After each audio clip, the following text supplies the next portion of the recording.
Hi, everyone. I'm trying to figure out what to do here with E7 and E8, the content, meaning, and then connection and belonging.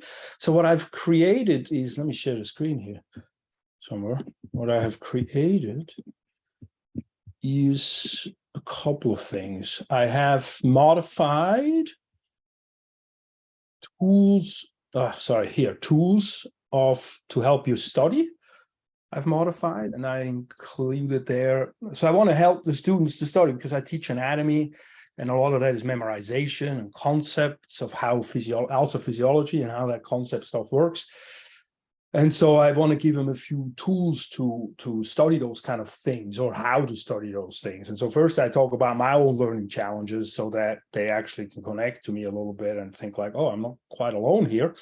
This guy also has issues and what helped him. And then I go into study tips, talk about the different learning styles, and then also the different ways of retention if you just listen to something versus teaching others, and talk about that a little.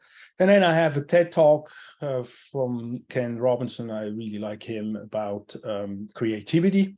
He's a hilarious guy. If you don't know about him, check him out. He's really cool. And then I go to study tools and I explain to them about how the neurons make memory. And then I describe the Leitner flashcard system that has really helped me seriously in my studies. And I have a little video about it at the end. So that's the information page. And then from there, in week two, that's under learning tools. And then from there in week one, right in here, they have a discussion about that. And so I want to make sure they read the page, they watch the video, and then they answer those prompts. And they've already had one activity to learn how to make a video in.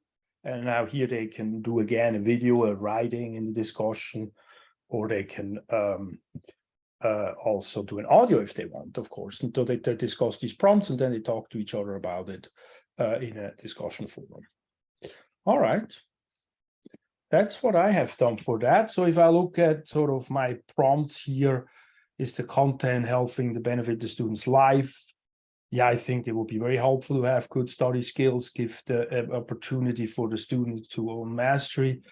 I think reflection on what works and have the discussion. I guess that's sort of where I go with that. And then the reflection, yeah, it's a discussion and why it's important. Communication, demonstrate you care. I think learning the belonging is like, I have issues too, if you have, not that you have to have, but when we talk about study skills, I know a lot of people have learning disabilities or anxieties and stuff like that. And then we have an activity that we do, I think, a discussion, and make a video again. I do that in multiples. And then how will this make effort to connect students, of course, to the discipline?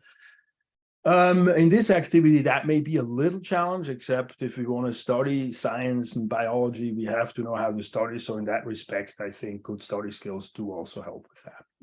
Okay, thank you for listening.